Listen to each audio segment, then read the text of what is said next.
Blog Talk Radio. Hey there.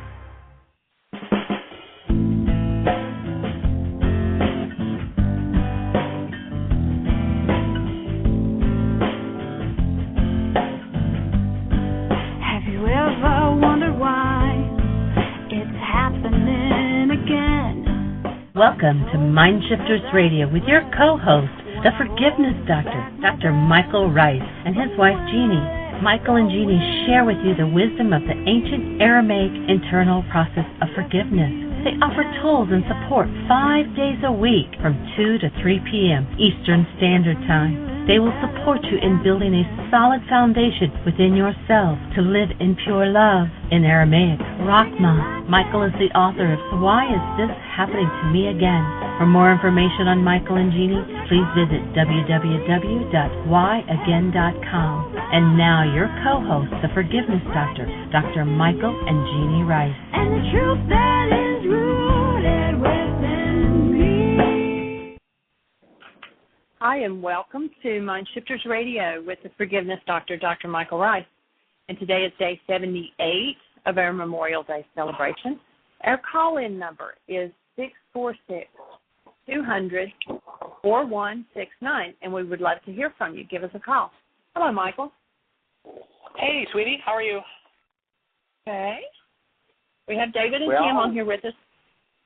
Awesome. We had this fabulous experience here this morning at Heartland. We woke up and it was about 65 degrees and absolutely beautiful. The heat was gone, and so it's now about 80, a nice, pleasant 80 degrees, sunny, beautiful day at Heartland. So welcome, everybody, to the show. We're delighted that you're here. Welcome, David and Tim. How do you gentlemen be? Hello, David and Tim. I'm doing well. I'm in the. I'm doing some cleanup in the kitchen, so I'll be listening. Awesome. Cool. Thank you for our cleanup. And I'm doing well. Say again? I'm doing well. We're here in Illinois. It's also cooled off and beautiful. Yeah, it is awesome weather, isn't it, now? That nice to be finished with that heat stuff. Well, I just finished a run to the big city of Theodosia. Said hello for everybody from the radio show to the big town of 200 people in Theodosia where Heartland is. And we're just in, I'm not sure now, day 78. Day 78 of that celebration, and also day, 11 of the... yeah, we have 5 more days. Yeah. 5 more days, Laws of Living. So we welcome you to the show. We're glad that you're here. And if you're not sure what Jeanie's referring to when she says day 78 of the celebration of Memorial Day, we invite everyone every day since Memorial Day, our way of celebrating and honoring those who've been forced to be murdered and to murder and to be maimed and injured and all the crazy things that happen in war, that we're here to take a stand for eliminating war from the planet.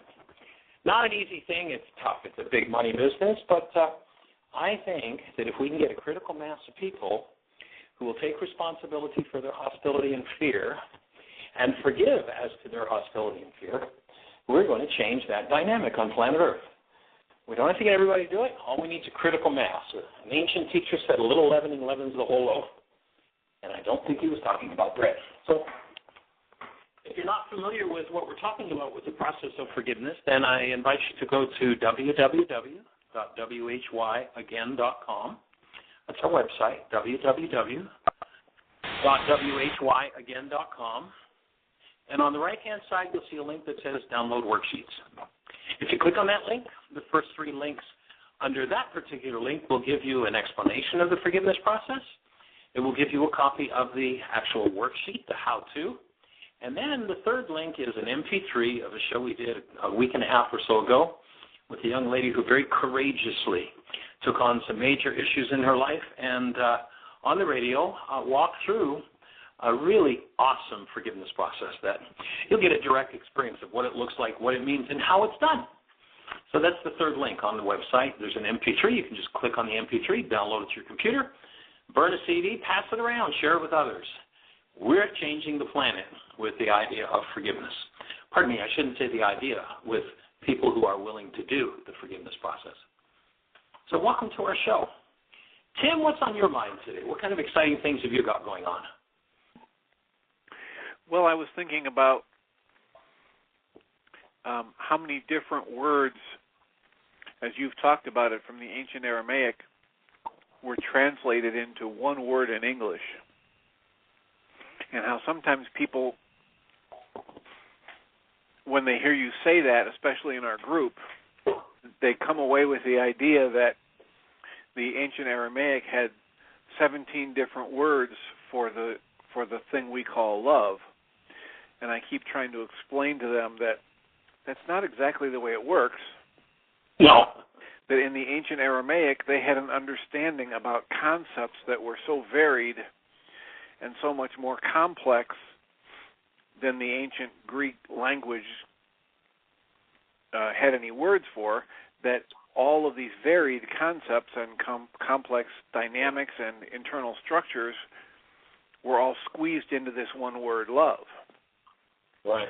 And so it doesn't exactly mean that Rakhma and Khooba both mean love, but that they are words for these other complex structures within us that there simply was no word for in the ancient Greek language. Correct. So that's what I was contemplating today, something about how the complexity of what we're studying and trying to apply in our lives goes far beyond even our own English language to explain simply and easily. Well, relative to the English language, or to the Aramaic language, English is pretty primitive. And, we've talked previously about the fact that the 5 of the world's major religions came out of the Aramaic language. And then there was this suspicion that the Buddha also spoke Aramaic. And while we think probably he didn't actually speak Aramaic, I was watching a video the other night. There's always been this suspicion, but never been able to verify it. And there's a video documentary called The Story of India. And in that video, they go to some of the people who specialize in following the tracks that people travel as they migrate from place to place. And lo and behold, the heritage, the folks who led up to Buddha's enlightenment were Zoroastrians, and Zoroastrianism is one of the Aramaic, one of the religions that came out of the Aramaic. So the roots of Buddhism are firmly planted in the Aramaic language or in the Aramaic culture. And there are many, many shades of meaning. For instance, Rakhma and Khooba are 2 totally different meanings.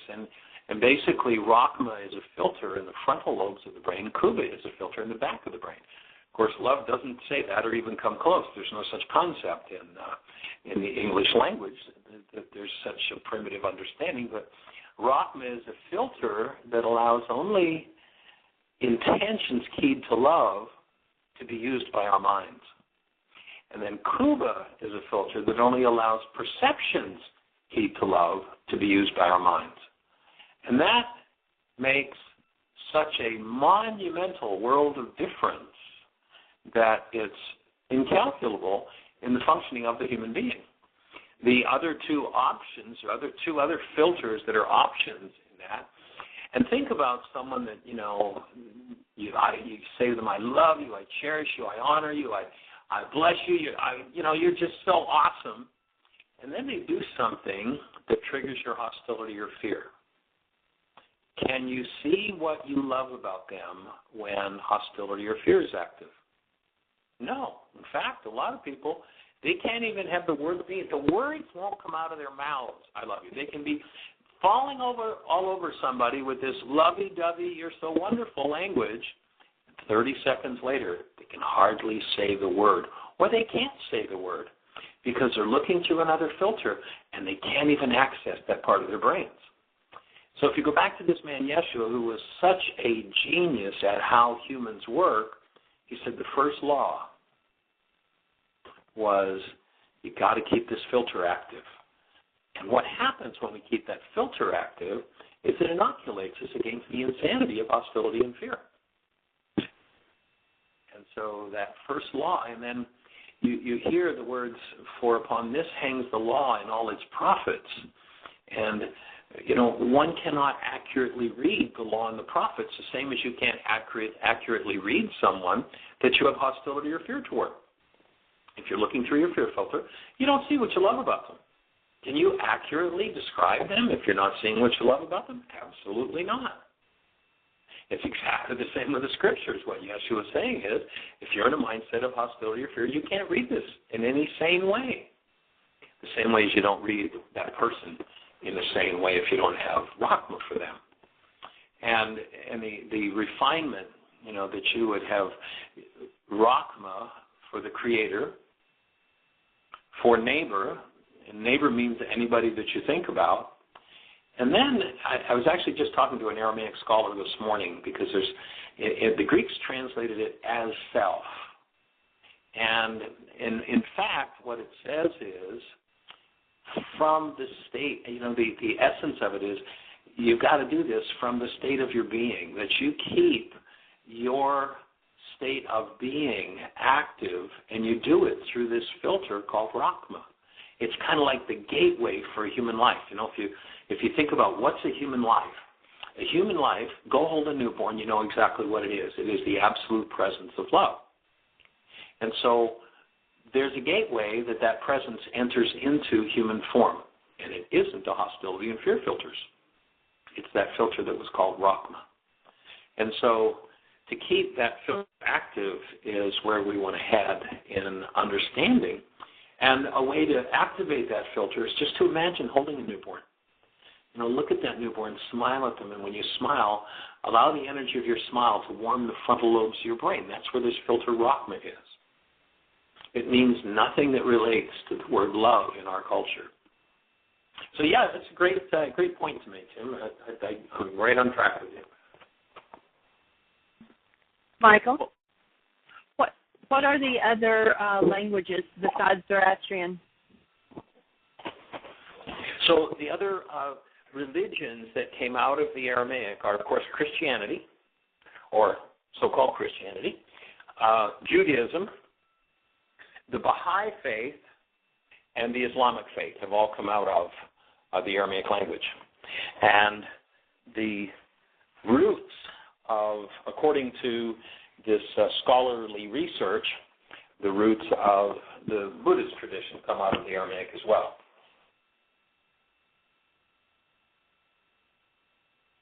Oh. So was that a question in the chat room, sweetie?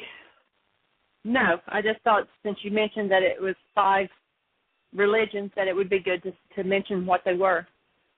Right. Absolutely. Cool. So, Jeanie,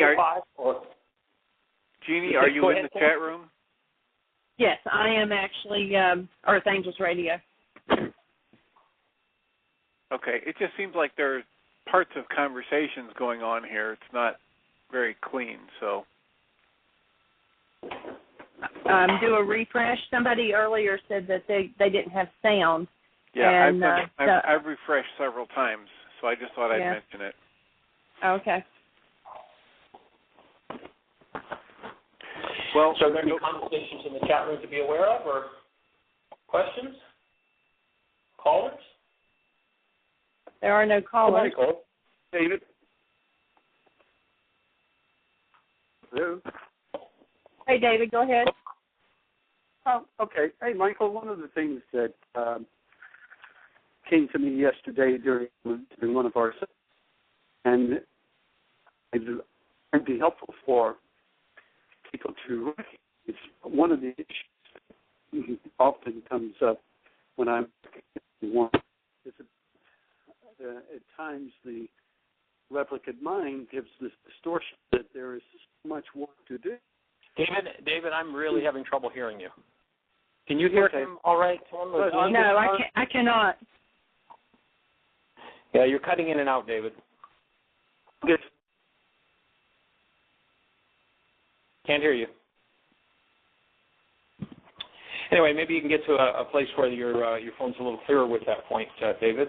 And our call-in number, if anyone has any questions on the whole conversation that we're having, or you'd like to join the conversation, our call-in number is area code 646-200-4169. We'd love to hear from you with your questions about forgiveness or any of the points and principles that we're talking about. From the chat room, Dancing Rose says she's going to call in. Cool. Who was it was going to call in? Dancing Rose. That's Nene. Cool. Nene? Oh, fabulous. Fabulous. Nene, I talked to Nene yesterday. She's doing such awesome work. It's just amazing. Michael, yours is a little bit staticky, too. Is it? Okay, let me see if Nene is calling in, if I can get to a yes, better place. Nene, can you hear me well? I can hear you loud and clear. Okay, great. So how's Nene today?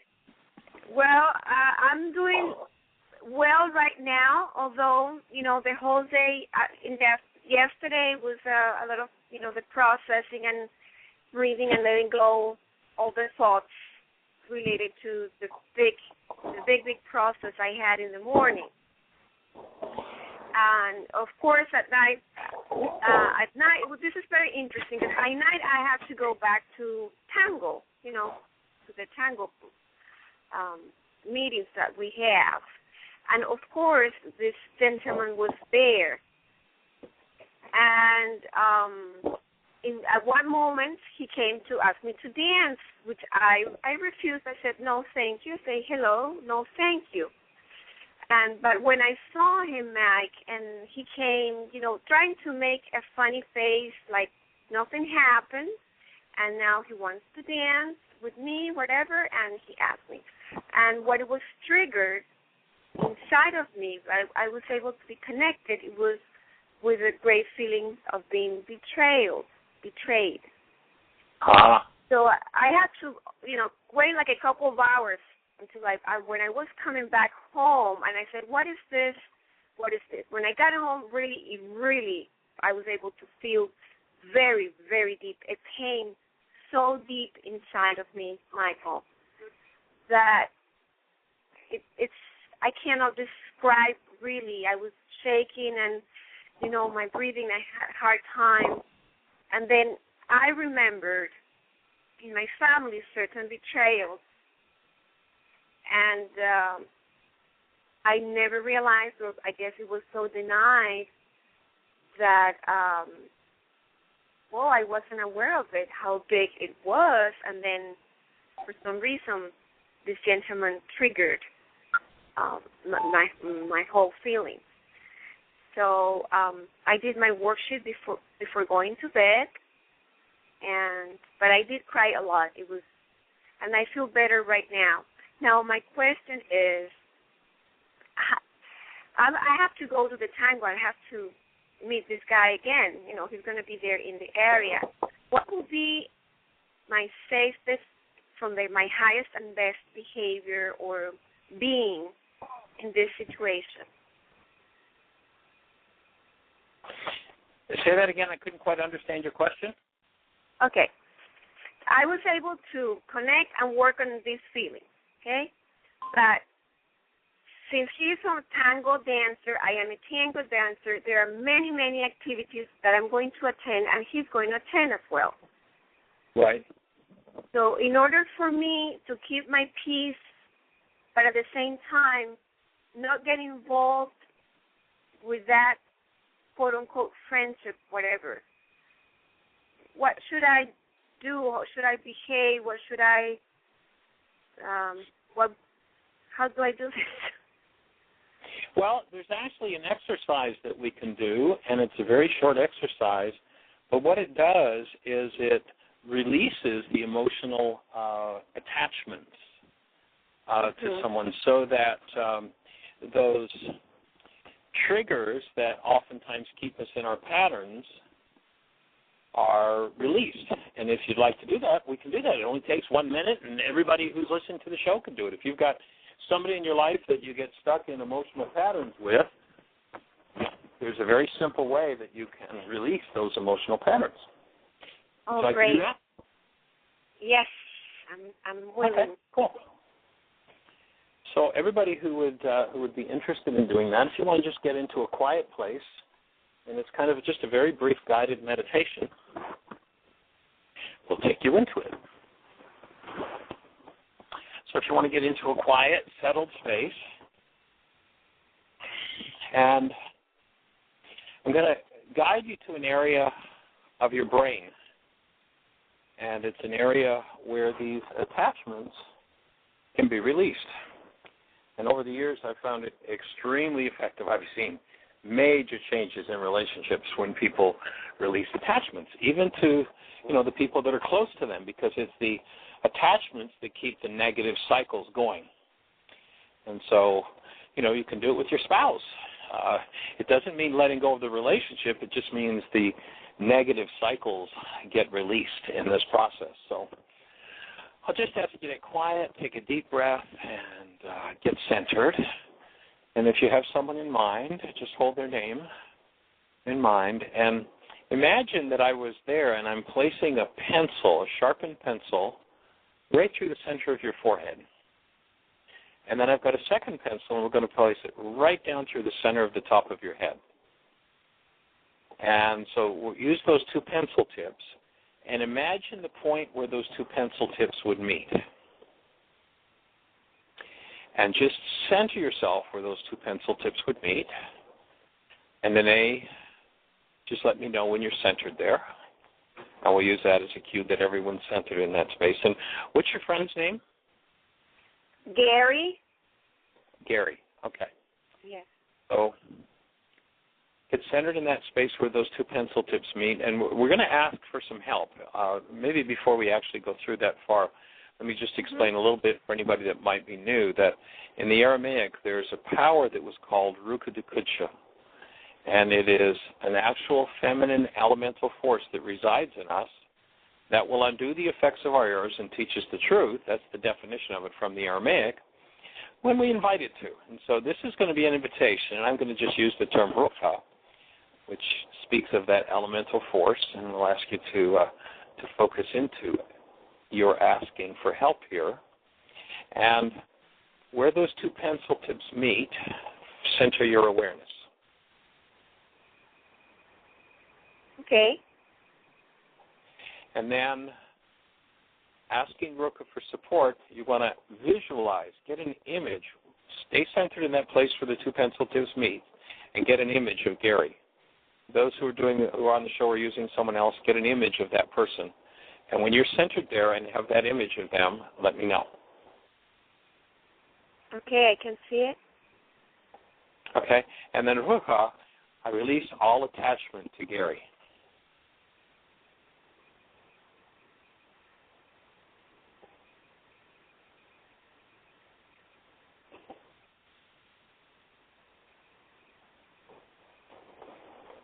And breathe deeply.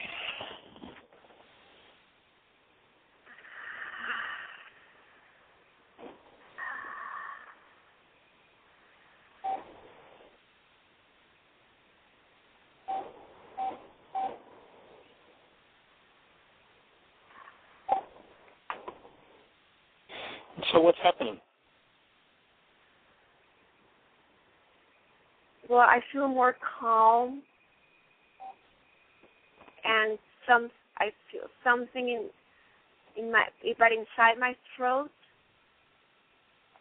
like a little weight there inside my throat, towards the brain, towards up of the brain, like back where the tongue is, back there, and up, and all the way up to the brain. It feels like heavy. Okay. So you can feel some energy moving? What happened to the image of Gary?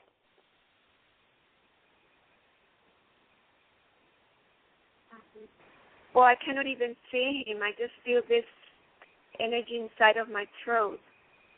Okay, good. That's it. You've done it.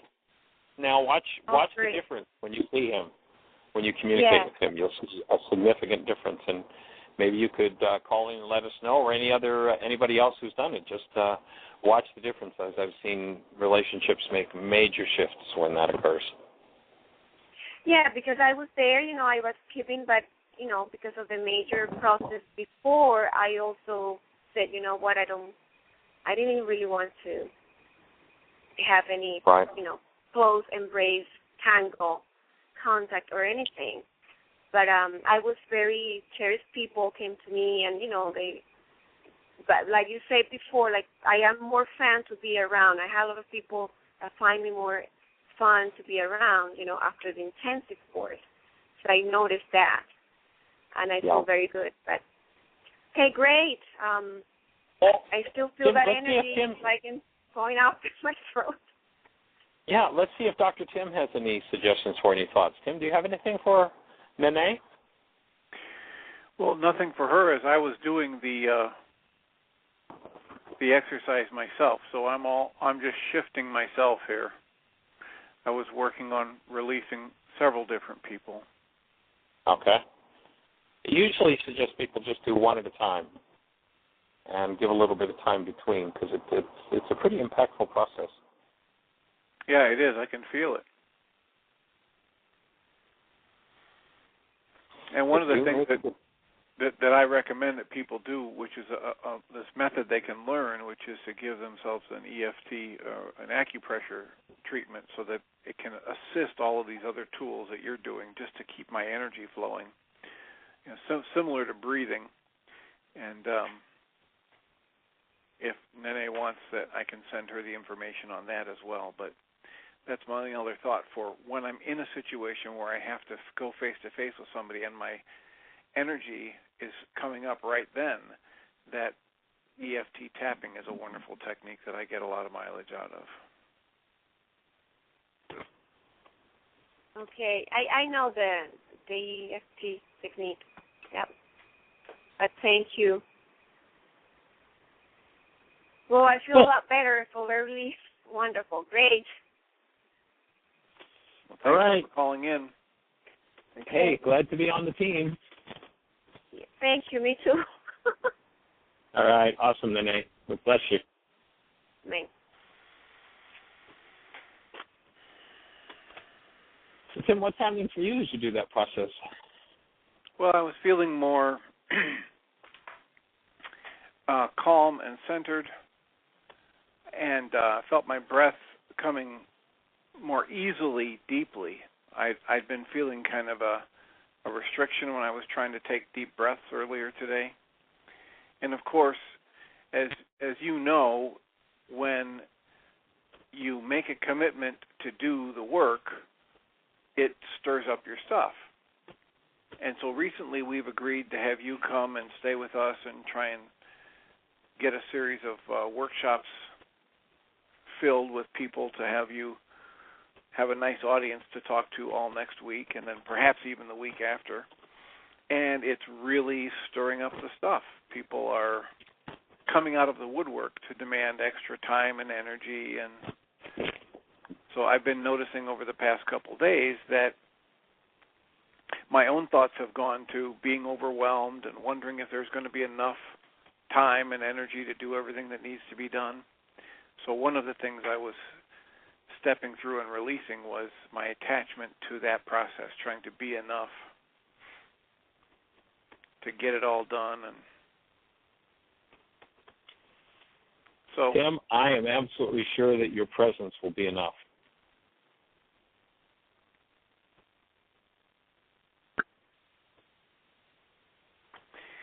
thank you. All it will take. I hope you're right with that. There's also That might be a good mind shifter to work with. Yep.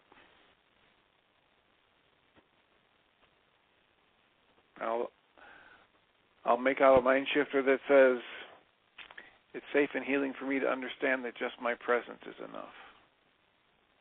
Yay. Yay. One of the, Nene, when we were talking yesterday, she had done 2 mind shifters, and one of them that she shared that she worked with was that it's safe for me to see, feel, and heal every what were the words? Everything in my relationship file.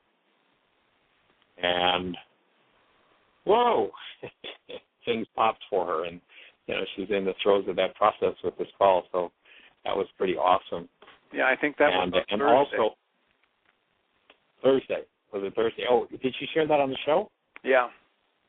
Okay. Yeah, time flies when you're having fun. Yep. For sure. She did that. One of the other mind shifters she did was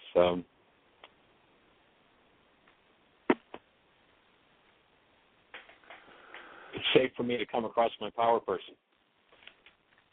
And I guess Gary showed up as her power person. Awesome. Very cool. And for those who aren't sure what we're talking about, if you're new to the show, the idea is that we carry around with us every experience we've ever had. They can take someone into a deep somnambulistic state of hypnosis, and in that deep state of hypnosis, they can take a person back and they can remember exactly what mom's hairdo was, exactly who was in the room at their birth, and the emotional condition of everybody that was in the room. The child lives in the plane of intuition. The child lives in the plane of connectedness with everything that's going on around it. And very quickly, that's usually beaten out of children because there are so many lies in the world that when the child speaks the truth, oh boy, the one who's lying is just like, no, you're not allowed to do that. And so that intuitive state is pretty much pushed out of us. But we come in that connected, intuitive state, and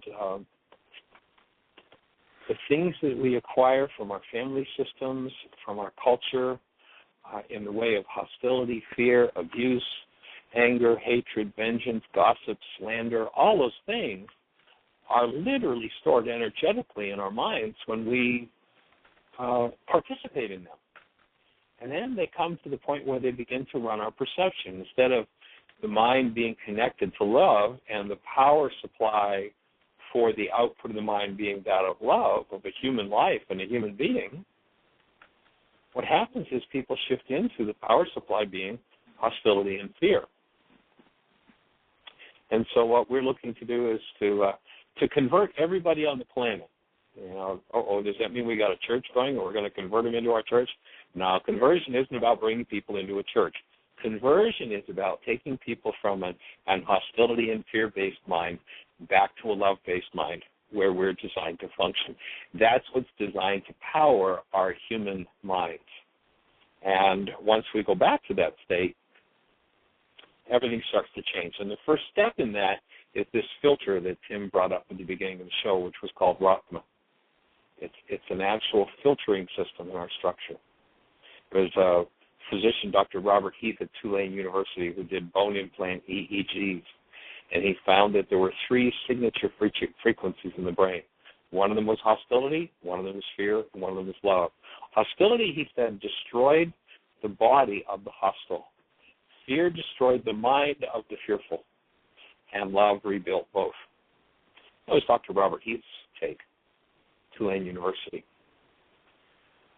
And when we recognize the process of healing, awesome things happen, especially the tool of forgiveness, because what happens is once we gather some form of hostility or fear, we set up a literal energy field that pulls somebody in to play that hostility or fear out with us.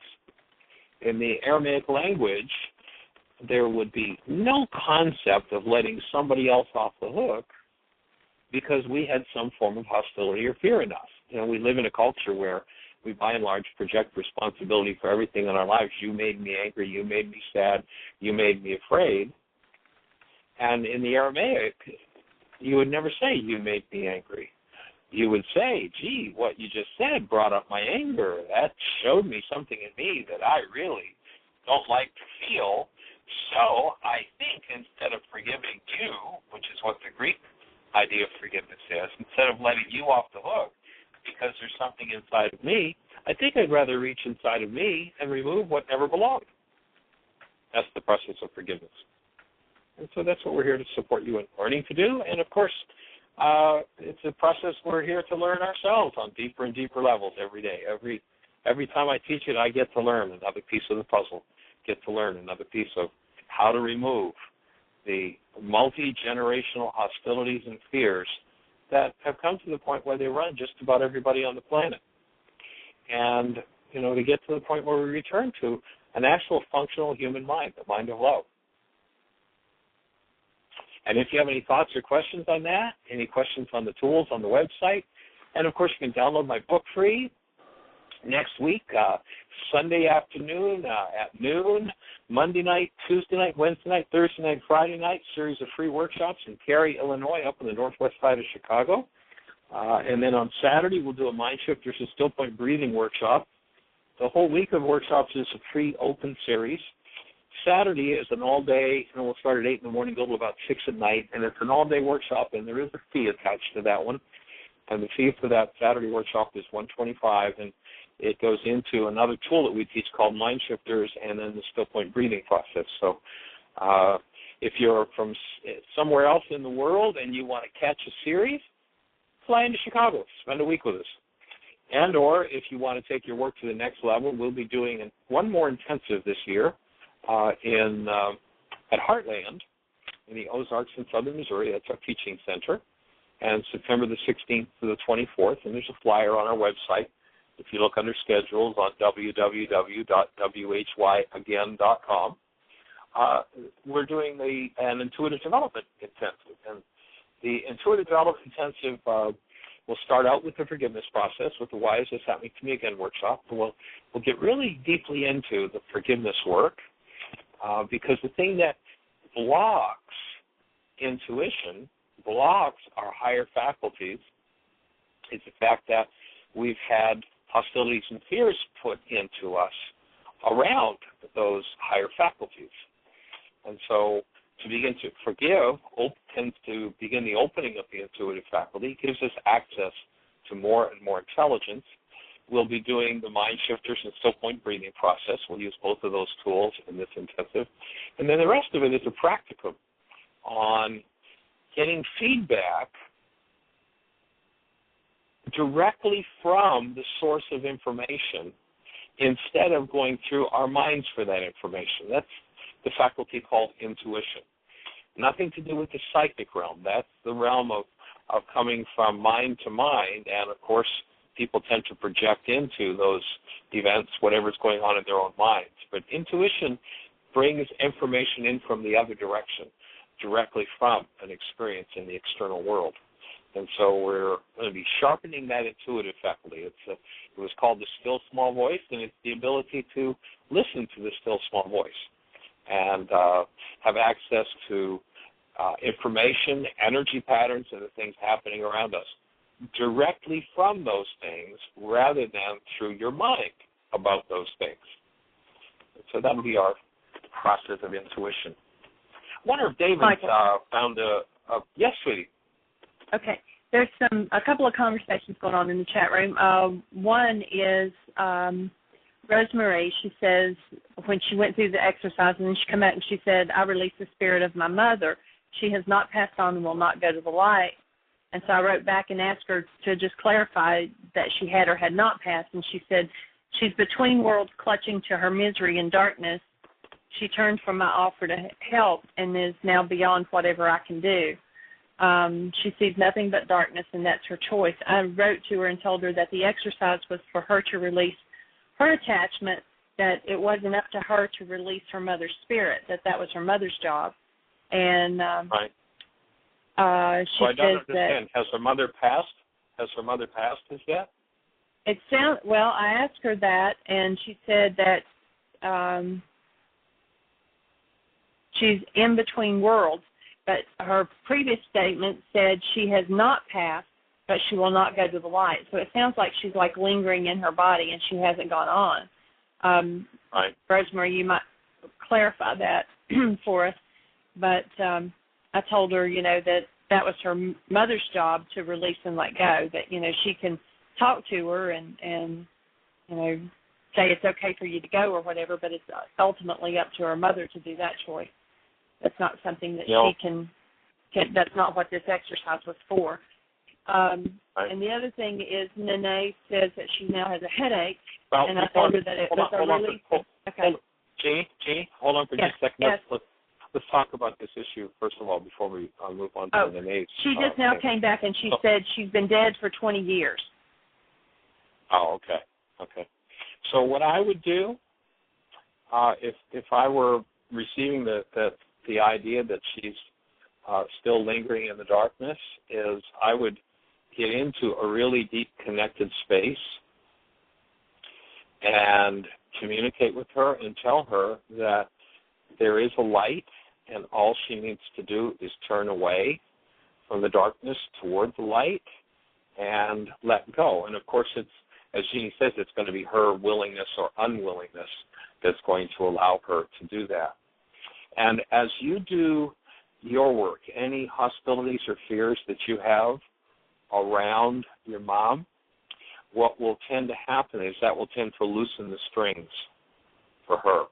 So as you release not her spirit, as Jeanie says, that's not your job or your place to do that, but as you release your attachment to mother, so you might want to run through that exercise again, get a picture of your mother, and I release my attachment to mom. Ruka, I release my attachment to mom. Get into that space and do that. You may find that might just be enough to give her the edge to go ahead and let go and move on. And I will certainly hold the space for that and join with you in being able to do that. She writes in there, she says she had the choice Saturday night and she turned her back. She sent me pain in return for the light and the choice that I offered her. Yeah. So I'd suggest that you do the exercise and you release your attachment to mom at this point. That would be, I think, the next best step that you can do.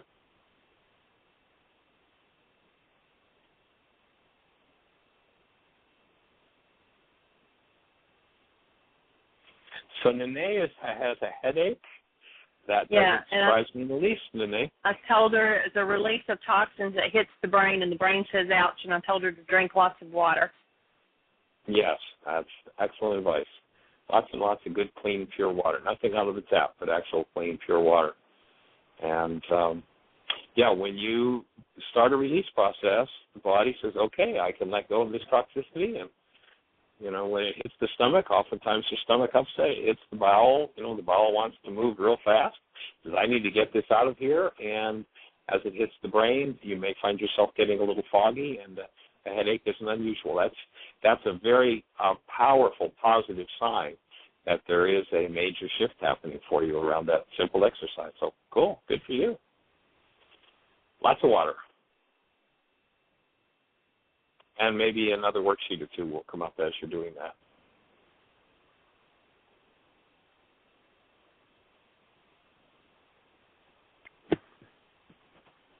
Okay, and you were getting ready to say something to David, but David's not back on. No? Oh, okay. All right. Well, then we'll let that conversation with David go. So, Tim, tell us about what's happening in Chicago. What kind of exciting things are going on? I talked with the minister at the Center for Spiritual Evolution. That's where we're going to be speaking in Cary, Illinois. Talked with her yesterday, and they're excited, and all things are moving forward. So it should be an excellent week. Well, I'm looking forward to it. I think we've got I believe we have a solid base anyway, since David started this group 6 years ago, and I've been with it for 5 years. That it originally began in Fox River Grove, which is just one town over from where you're going to be meeting people in Cary on Sunday. So it's and I'm the next town up in Crystal Lake, and our group has been up here for 2 years now. So we've been spreading the word and doing the support group, and hopefully people will start sending the emails out to everybody they know to get more people in and exposed to the tools. And as we keep sending you leads to people who might be willing to host you in that next week, farther in, closer to Chicago, hopefully one of those will pop, and you'll have another week that you can do workshops in this area. That would be awesome.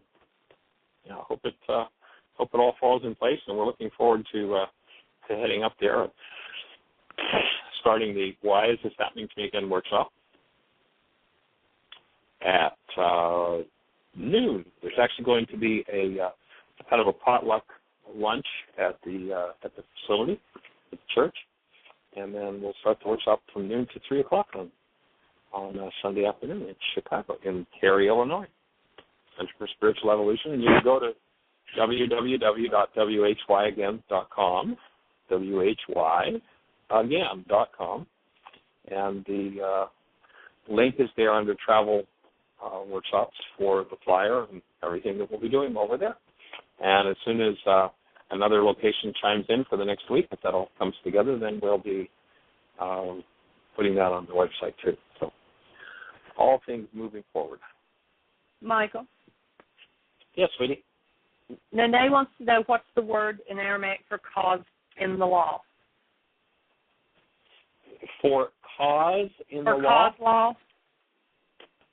I think he's referring to cause law Orita. in laws of living. Orita? Okay, Orita, O-R-I-T-A. Orita. Thank you. And that's in the book Enlightenment. You can check it out. I don't know whether you've got a copy of that or not, Nene, but the little book that we published from the Kaboris manuscript, what's been published so far, that translation works. So. She said she watched Laws of Living, and it was awesome. Yeah, it's a good video. It's a fun workshop. We're in day, 12 or 13 out of that workshop. So I always love to do Laws of Living. It's such an eye-opener. Even though I co-authored it, I still get huge amounts. It takes me to another space and another state that is more and more aligned with those ancient understandings of law. And law in the ancient Aramaic has nothing to do with somebody's going to boss you around, push you around, and insist that you follow their rules. Law has nothing to do with obeying anything or anybody. That's a whole human farce that's been placed on top of the law. The law is a result of eternal forces, and there's no need whatsoever, nothing to do with obedience when it comes to the law. That's men that want you to be obedient. God's not interested in you being obedient. God is interested in you creating your life. And there are laws by which it happens. Nothing whatsoever to do with obeying some authority who carries a big stick and is going to punish you if you don't obey. Law is a result of eternal forces, and let's use a common example. There's a thing they call the law of gravity. Does the law of gravity, if you step off a 2,000-foot cliff, say, oh, my God, you disobeyed me, I'm going to break bones when you get to the bottom? Or, let me give you a dispensation, we won't break any bones. No, nothing. There's no obedience to the law of gravity. The law in the Aramaic is something that happens. Gravity happens. If you understand the law, you can fly an airplane. If you don't, and you step off the cliff, at the bottom, bones break. It happens. It's not something to be obeyed. There's no watcher standing over us telling us that we better do something. The whole process of the law in Aramaic is simply understand how these internal forces operate, and when you understand how they operate, you have liberty. Without knowing how they operate, crash, bang, smash, you bump in and you create these collisions with the law. The collisions are totally avoidable. And when you collide with the law, have no concern for the law. The law will never be broken. You can't break the law of gravity. An airplane does not fly by breaking the law of gravity. An airplane flies by honoring the law of gravity. When you honor the law, you have liberty. You don't crash into the law anymore, and you don't get broken. We get broken when we come into avoidable collision with law. The law itself sustains absolutely no fracture, not broken at all. The laws are always honored. If you consciously honor them, then you get to play within them. You get to create within them. If If you have no clue what's going on, somebody who doesn't have a clue about the law of gravity walks over and, sees a tree hanging off and, the edge of the cliff and goes walking out into midair to grab a piece of fruit from the tree. Gravity doesn't care. You drop. It happens. That's all. And when you have that understanding, it's such an awesome difference between, skulking around trying to obey some authority, when if they had just had the intelligence to teach us what the law was in the first place, we would delightfully be in harmony with the law. But when one is taught through fear that it's something that is to do with punishment and obedience and guilt and fear, you just degraded people's minds. And they now can't comprehend the law. So a lot of people will do the right things. But if they do them out of fear, they've done the right thing for the wrong reason. And when they do the right thing for the wrong reason, they self-destruct, even doing the right things. Because when fear is active in physiology, it creates destructive chemistry. That's all. And so you can be doing the most wonderful things in the world out of fear, and you'll self-destruct. There's a psychologist, T.S. Eliot, who has a very simple phrase to remind us about this doing the right thing for the wrong reason. And the word that represents that is called propitiation. And what Eliot says is, "'Tis the highest treason to do the right thing for the wrong reason." Start learning how the law works, and you'll delightfully do the right thing for the right reason. When you hear this law that says, "Have Rahkma for God, for neighbor, and live as a human life, as you are truly meant to be," you'll do that because the benefit is so huge. What it produces in your system, in your structure, the results of living in that state are just absolutely awesome. Can you hear me all right, Jeanie? I just got kind of a strange noise in the background of the phone. Yep, hear you just fine. Oh, okay, cool. Fabulous. I don't know. Are we doing Laws of Living? Is that one of the workshops in Chicago? I don't think so, is it? I don't think it is. See, we're starting out on Sunday afternoon with Why Is This Happening to Me Again? And then Monday night, 7 to 9:30 is going to be On Creating Consciously. I've got some awesome new information for the On Creating Consciously workshop, by the way, Tim. And then Tuesday is Healing Through Relationships. Yep.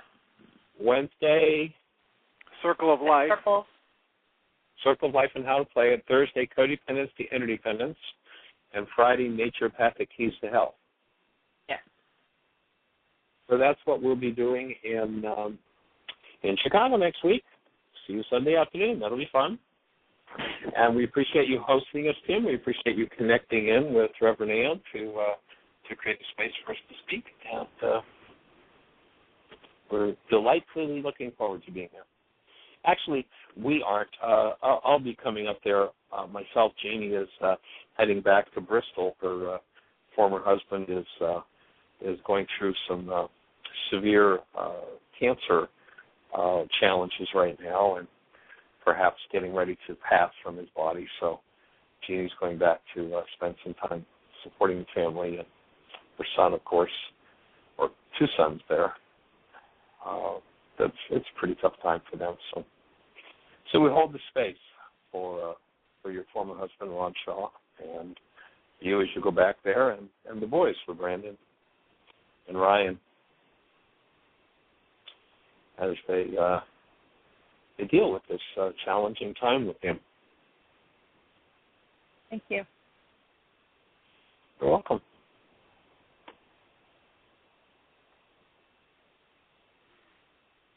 We're down to 4 minutes, and Nene says, ever since I started the very first fly workshop, I have been embodying sacredness, and so I feel now. I am now emotional of joy. I am now feeling so empowered. Whoa, great exercise. I can do this with other people as well.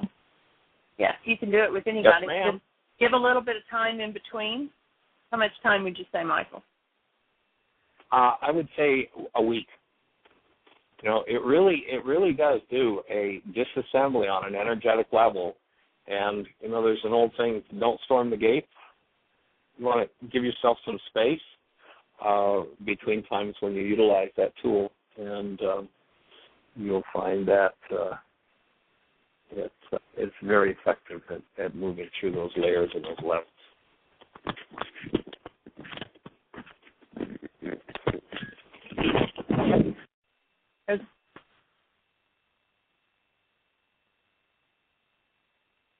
Are you there? I'm here. I don't think Michael is. I think you just disappeared too. Yep. Okay. Let me walk back and tell him he's disconnected there. Intuitive Development, September the 16th through the 24th. So there you go. We can't hear Michael, but Jeannie's going to let him know that we can't hear him. And Jeanie, our thoughts and prayers are going with you as you and your family as you go back to deal with this health challenge. Yeah. You're from a tunnel, Michael. Can you speak up? Hello. Yes, you went into a tunnel. You're coming back. Am I coming back? Yes, you're back. It's all coming back. It's coming back to me now. Yes, I'm here. What technical fun. Yeah, every once in a while it kind of goes way out there. Yeah. Well, we are... I'm back. As I was saying, we're just sending our thoughts and prayers with Jeanie and her family for the health challenge they're dealing with and that big life event if it happens. And we're looking forward to welcome you, Michael, to the Northwest Illinois region, Cary, Elgin, Crystal Lake, and all surrounding areas. And we're inviting people from all over Chicago to come and join us. Awesome. Fabulous. Well, it will be fun to be there. It will be an honor and a blessing to get to share the tools. I'm trying to think. It's probably been 3 years since we've been there, isn't it? Maybe 4? I think 2 or 3. 2 or 3. Yeah, I think it's probably 3 years since the last time we were there. Well, the last time you were up in that area specifically, it might have been 3 or 4. The first time you came to this area was you did at the Unity Church and then in Fox River Grove. Right. And then the next time you came was 2 years later, and you came and presented at the Christian Science Church in Elgin. Right. And I think that was years. Well, we're down to about 20 seconds, so we'll just say that we're delighted to be sharing the tools with you. Please put them to work in your life, share them with someone else, invite somebody to the show, and create the best year yet of your eternal life. We'll look forward to talking with you tomorrow. Bye-bye.